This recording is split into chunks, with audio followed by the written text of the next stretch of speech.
Bom dia, meu irmão. Dia bonito, né? Que Deus te abençoe, que Deus abençoe cada um de nós neste domingo. Domingo, dia do Senhor. E nós estamos aqui, vamos adorar, vamos aprender da palavra do Senhor nesse dia de hoje. Convido o irmão, feche seus olhos comigo. Vamos fazer uma oração. Senhor nosso Deus, muito obrigado porque estamos aqui nos nossos lares, debaixo da bênção do Senhor. Obrigado, meu Pai, porque manhã após manhã, suas misericórdias se renovam sobre as nossas vidas. Muito obrigado, meu Pai, porque o Senhor nos tem mantido na presença do Senhor, com saúde, com graça, com bênção. Deus bondoso, eu quero te pedir que o Senhor nos ajude nesse momento de tribulação. E também agora, meu Pai, que o Senhor abençoe essa reunião de maneira online que a gente vai ter, que ela seja edificante, que a gente possa ser abençoado pelo Senhor. Pedimos a tua bênção no nome de Jesus Cristo. Amém. Vamos adorar a Deus com as músicas que se seguem.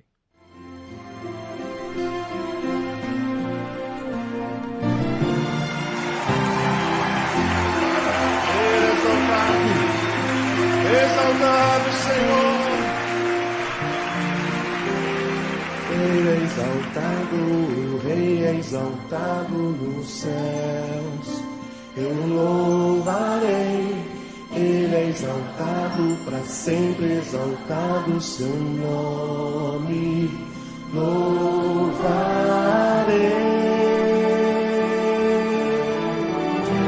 Ele é o Senhor, sua verdade vai sempre reinar.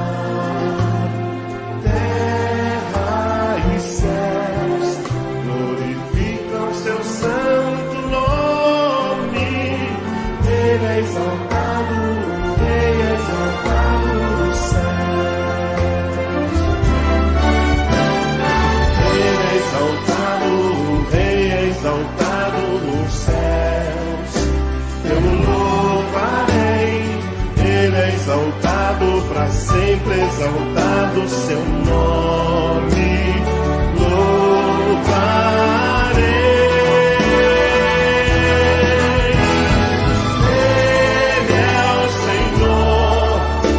Verdade vai sempre reinar. Terra e céus glorificam seu santo nome. Ele é exaltado, o Rei é exaltado nos céus. Jesus, Ele é o Senhor. Sua verdade vai sempre reinar.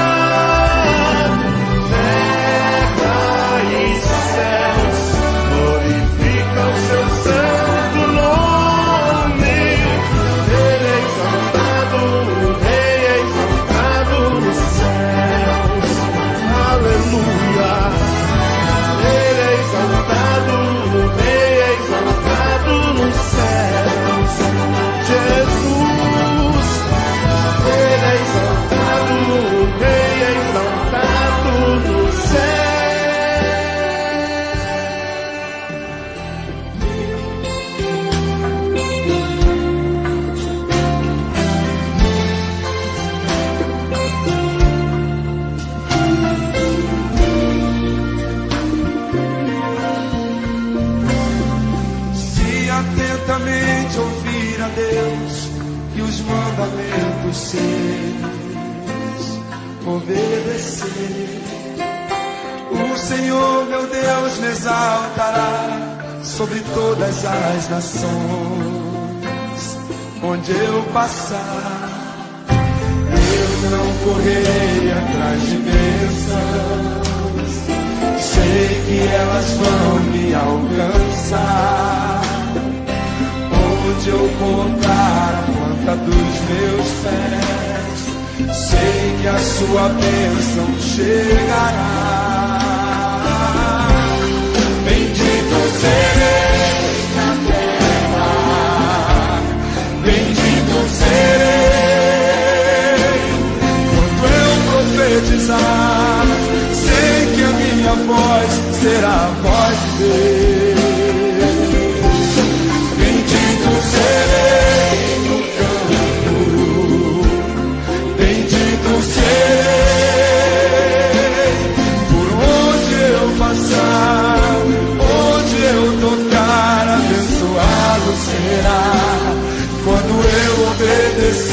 sua voz. Oh Deus, o segredo é te obedecer, Senhor. Aleluia.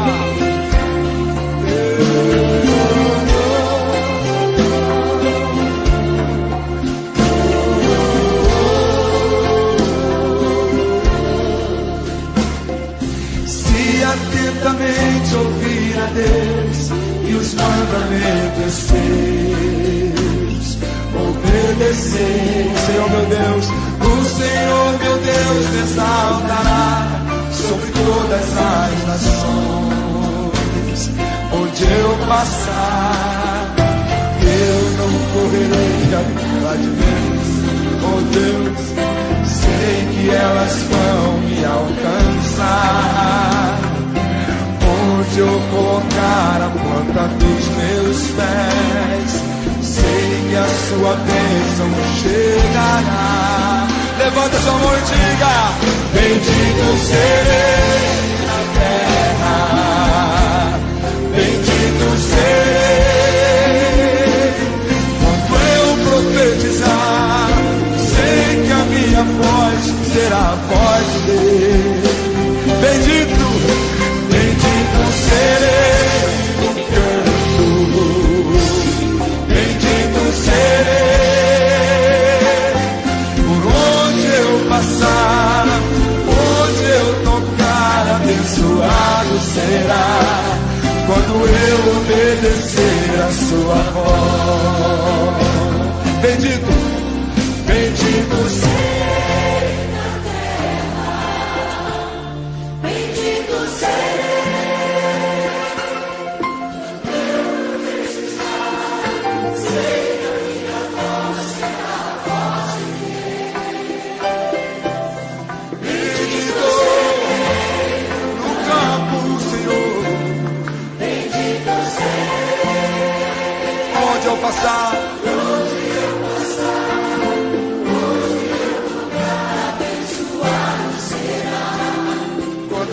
obedecer a sua voz. Cada vez que a minha fé é provada,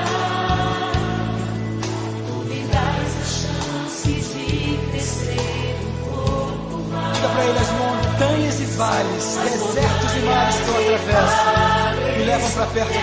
Desertos e mares que atravesso me levam pra perto de ti. Minhas provações não são maiores do que o meu Deus. É verdade, as minhas provações não vão me impedir de caminhar. E se diante de mim não se abrir o mar, Não se abrir o declaro: Deus vai me fazer andar por sobre as águas. Aleluia! Aleluia! Rompendo em fé!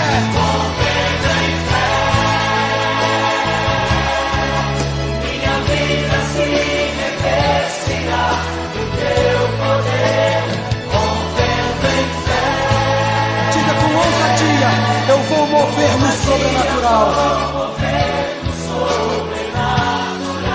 Oh, eu vou lutar e vencer. Oh Senhor, eu vou plantar e colher. E a cada dia eu vou viver rompendo em fé.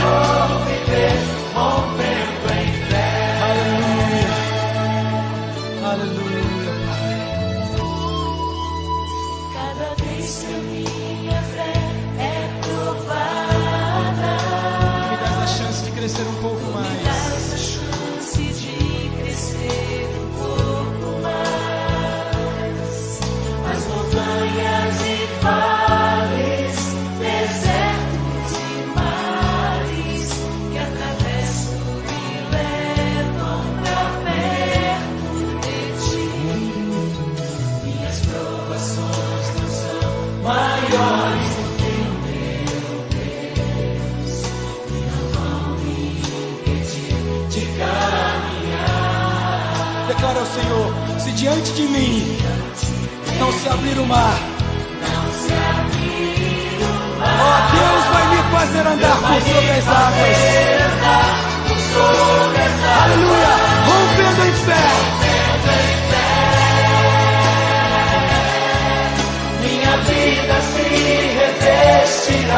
do teu poder, rompendo em fé. Com ousadia vou mover no sobrenatural.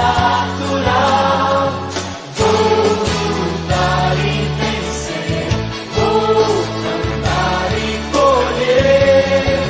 A cada dia vou viver, rompendo em fé. Agora com palmas chega, rompendo em fé. Minha vida se revestirá do teu poder, rompendo em fé. Com ousadia vou mover o sobrenatural. Vou lutar e vencer, vou cantar e colher. A cada dia vou viver, rompendo em fé. Maravilha, né? Glória a Deus.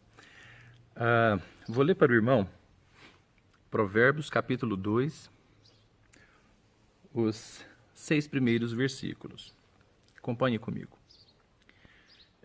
Provérbios, você sabe, ele foi escrito por Salomão, rei de Israel, o homem mais sábio que já existiu por aqui. E ele escreveu então esse livro, endereçado a seu filho, para que ele viesse a ser sábio. E segue então, acompanha comigo esse texto. O que ele escreve nesse contexto, né, de exortando pela sabedoria, é algo que nós devemos pedir diariamente a Deus. E se os irmãos me permitem, eu acho que é algo que está precisando acontecer muito no nosso país. Minha opinião, está faltando um pouco de articulação ali, talvez entre vários atores que estão lutando contra essa doença, e eles precisam do entendimento um com o outro e precisam, sobretudo, da sabedoria que vem do alto, para saber qual estratégia seguir, para saber como lidar melhor com essa situação.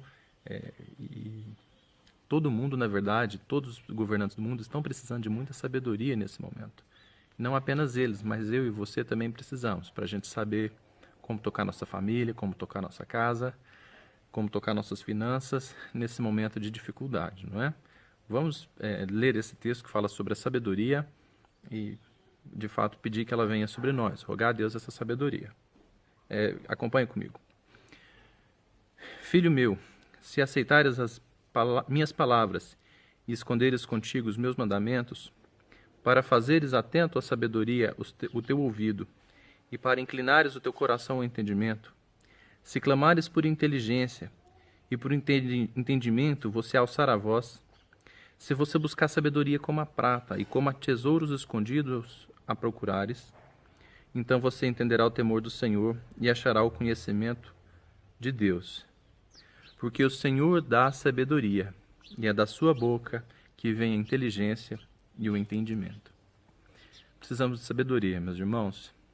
Cada um de nós, os nossos governantes e os governantes e as pessoas de todo mundo, nesse momento de tribulação. Por falar em sabedoria, a Bíblia é muito clara em dizer que o temor do Senhor é o princípio da sabedoria, fora de Deus não existe sabedoria e entendimento. Agora nós vamos escutar a mensagem, né? Vamos escutar aí a palavra de Deus que vai ser explicada para nós nesse estudo de hoje, dessa manhã.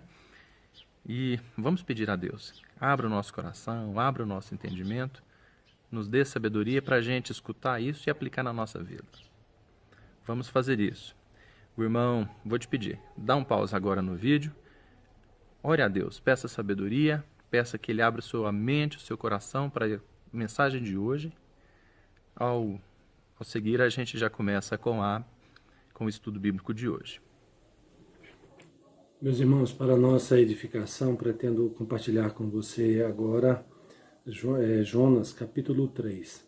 É um texto já bastante conhecido, com história já bastante conhecida da igreja. Nós mesmos já tivemos compartilhando esse texto com a igreja Ebenezer algumas vezes, ou 2 vezes pelo menos, não é? Então, eu quero compartilhar brevemente o capítulo 3 de Jonas, o qual nos diz, podemos ler: Veio a palavra do Senhor segunda vez a Jonas, dizendo: Dispõe-te, vai à grande cidade de Nínive e proclama contra ela a mensagem que eu te digo. Levantou-se, pois, Jonas e foi a Nínive, segundo a palavra do Senhor. Ora, Nínive era cidade muito importante diante de Deus e de 3 dias para percorrê-la. Começou Jonas a percorrer a cidade caminho de um dia e pregava e dizia: ainda 40 dias e Nínive será subvertida. Os ninivitas creram em Deus e proclamaram um jejum e vestiram-se de panos de saco, desde o maior até o menor. Chegou essa notícia ao rei de Nínive. Ele levantou-se do seu trono, tirou de si as vestes reais, cobriu-se de pano de saco e assentou-se sobre cinza. E fez-se proclamar e divulgar em Nínive: por mandado do rei e seus grandes, nem homens, nem animais, nem bois, nem ovelhas provem coisa alguma, nem os levem ao pasto, nem bebam água, mas sejam cobertos de pano de saco, tanto os homens como os animais, e clamarão fortemente a Deus, e se converterão cada um do seu mau caminho e da violência que há nas suas mãos. Quem sabe se voltará a Deus e se arrependerá, e se apartará do furor da sua ira, de sorte que não pereçamos. Viu Deus o que fizeram, como se converteram do seu mau caminho, e Deus se arrependeu do mal que tinha dito lhes faria, e não o fez. Então, meus irmãos, essa história aconteceu no Antigo Testamento, no 8º século antes de Jesus nascer. E normalmente ela é lembrada mais pelo personagem Jonas e a sua atitude de fuga, de teimosia, de mau humor, do que propriamente de Deus e a sua grande misericórdia para com o pecador. Eu quero compartilhar com vocês capítulos, são apenas 10 versículos, e fazer algumas aplicações para nós no dia de hoje, de preferência aplicações práticas em relação a esse texto. Não vou me prender a delongas, a explicações históricas, coisas desse tipo, até porque você, cristão da Ebenezer, você já conhece bem a história, tá? Então, o versículo 1 nos diz que veio a palavra do Senhor, segunda vez a Jonas, dizendo: por que segunda vez? Porque Deus não desiste dos seus planos. No capítulo 1, o versículo 2, Deus disse: dispõe-te, vai à grande cidade de Nínive e clama contra ela, porque a sua malícia subiu até mim. No entanto, o verso 3 diz que Jonas se dispôs, mas para fugir da presença do Senhor, para Tarsis, e tendo descido a Jope, achou um navio que ia para Tarsis. Pagou, pois, a sua passagem e embarcou nele, para ir com eles para Tarsis, para longe da presença do Senhor. E aí a história você já conhece. Jonas, nessa fuga, ele empreende ao mar, e então vem uma grande tempestade. Jonas é lançado ao mar, engolido por um grande animal, e por fim ele é lançado em praia. E aqui no capítulo 3, Deus diz novamente para Jonas: olha, vá, cumpra agora a palavra que eu te disse. Dispõe-te e vai à grande cidade de Nínive. Eu quero começar fazendo a seguinte aplicação, meus irmãos. Deus não se dá por vencido. Os planos de Deus são imutáveis, não são frustrados por nada nem por ninguém. Deus havia determinado, na sua graça e misericórdia, levar o Evangelho, oportunidade de perdão e salvação para uma gente, uma grande cidade, importante naqueles dias. E ele não se daria por vencido, frustrado, o seu plano vai se cumprir. Inclusive na vida de Jonas, no ministério de Jonas também. Fato é que, verso 3 diz que então levantou-se, pois, Jonas e foi a Nínive, segundo a palavra do Senhor. Desta vez ele foi, ele obedeceu. E é bom mesmo. É bom que todos nós, ao ouvir a voz de Deus, nós a sigamos, a obedeçamos à risca. Primeiro porque a vontade de Deus sempre é boa, é agradável, é perfeita. Deus nos ama, Deus tem o melhor para nós. Inclusive a missão que Ele nos entrega seguramente é a melhor para nós. É melhor obedecer, meu irmão. Se Deus tem chamado você, se você tem ouvido Deus falar com você, te chamando, quem sabe, para alguma missão, para alguma obra, meu irmão, não faça como Jonas, não fuja. Não é um bom negócio, não é sábio fugir da presença de Deus, fazer seus próprios projetos, não obedecer aquilo que Deus tem para mim e para você. Jonas, dessa vez, ele foi sábio.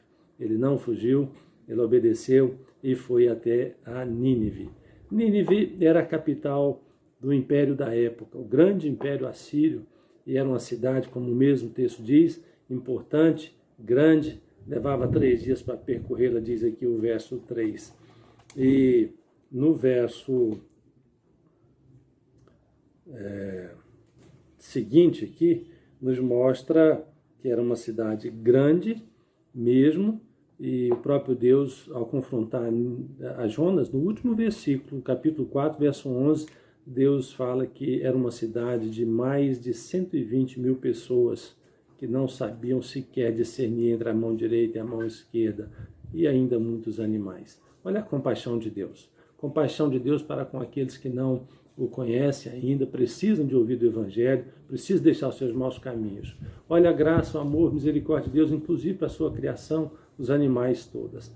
Jonas vai, leva a mensagem, e aquela mensagem tem um poder profundo na vida dos ouvintes, dos ninivitas. Só de passagem, esse povo, os ninivitas, era um povo cruel, muito cruel. Para a época era considerado um dos mais cruéis na guerra. Mas aqui agora, diante da palavra de Deus, vai haver um quebrantamento, vai haver arrependimento. E era isso que Deus queria, é isso que Deus quer para o pecador. Por pior que seja, por mais cruel que seja, o coração mais duro que seja, a palavra de Deus é poder. Poder que esmiuça a penha, poder que quebranta o nosso coração. O pecador, no seu pecado, ele tem o coração quebrantado pelo poder do Evangelho.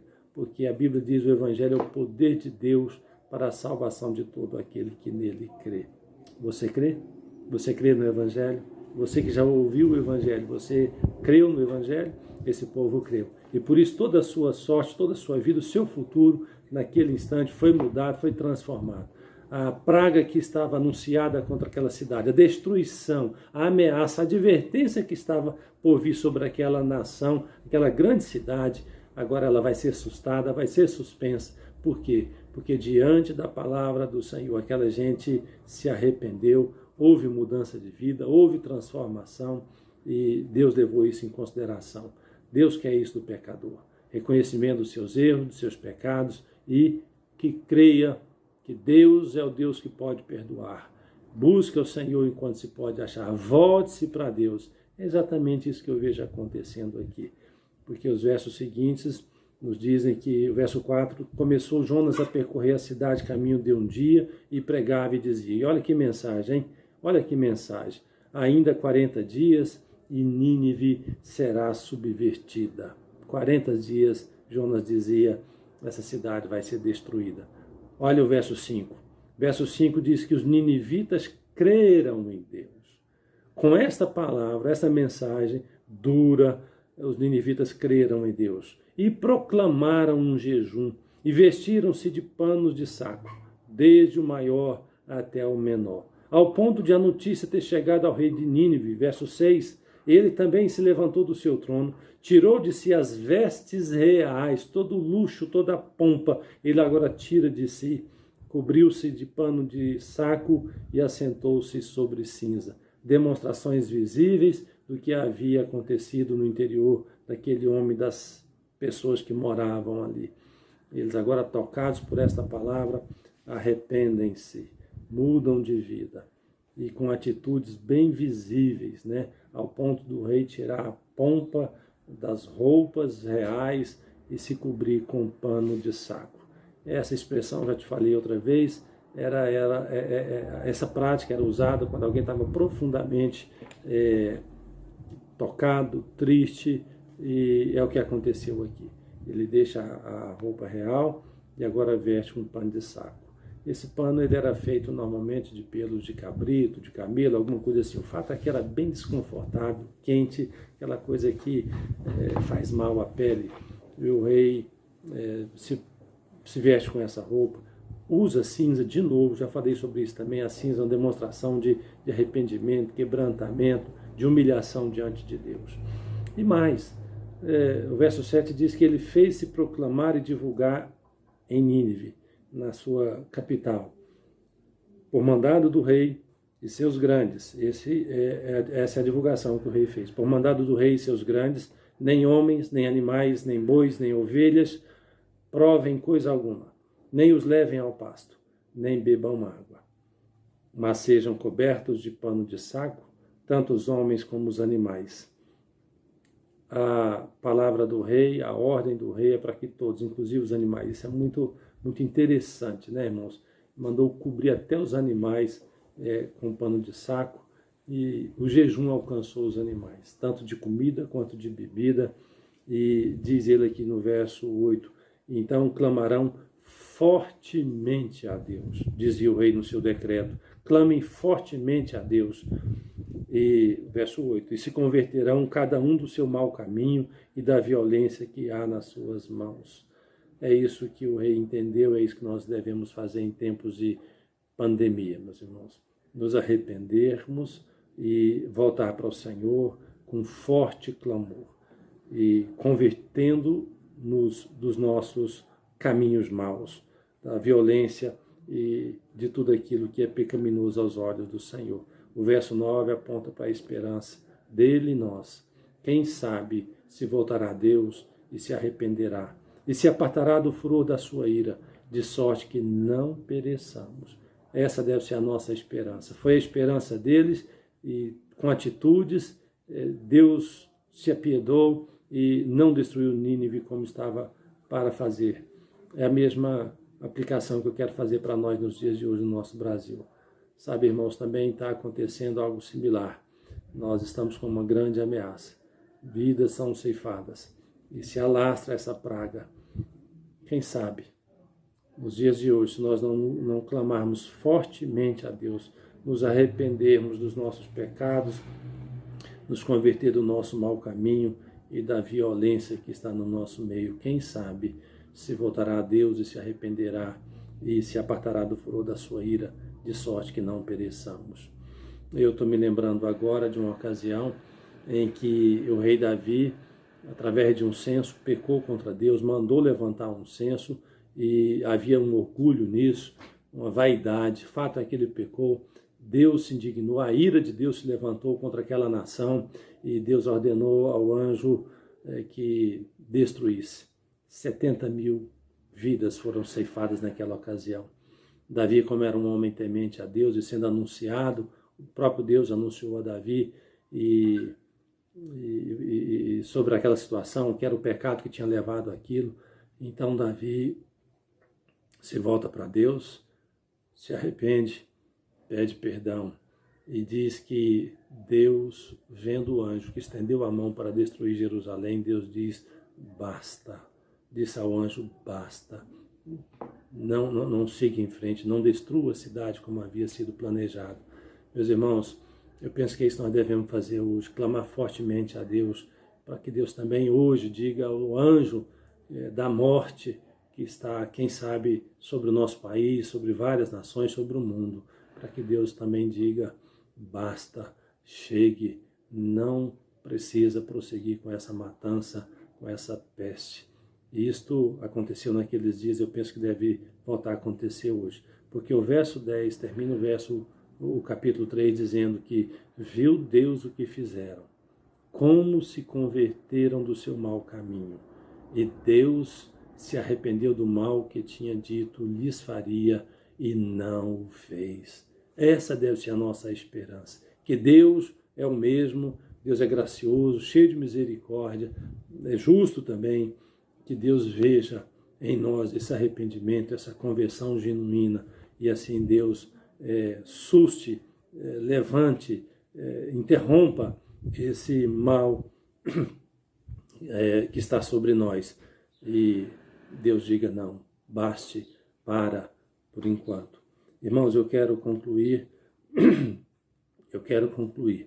fazendo um apelo a cada um de nós, começando por mim, pela minha casa, pela igreja do Senhor. Irmãos, é tempo de nós fazermos uma varredura na nossa vida, fazer uma pesquisa profunda e sincera, ver se em nós não há algum pecado não confessado, nos arrependermos, mudar de vida, com atitude, com postura santa e voltarmos para o Senhor, abandonar o nosso caminho mau. Quem sabe não é? Quem sabe se voltará a Deus e se arrependerá de maneira que nós não pereçamos.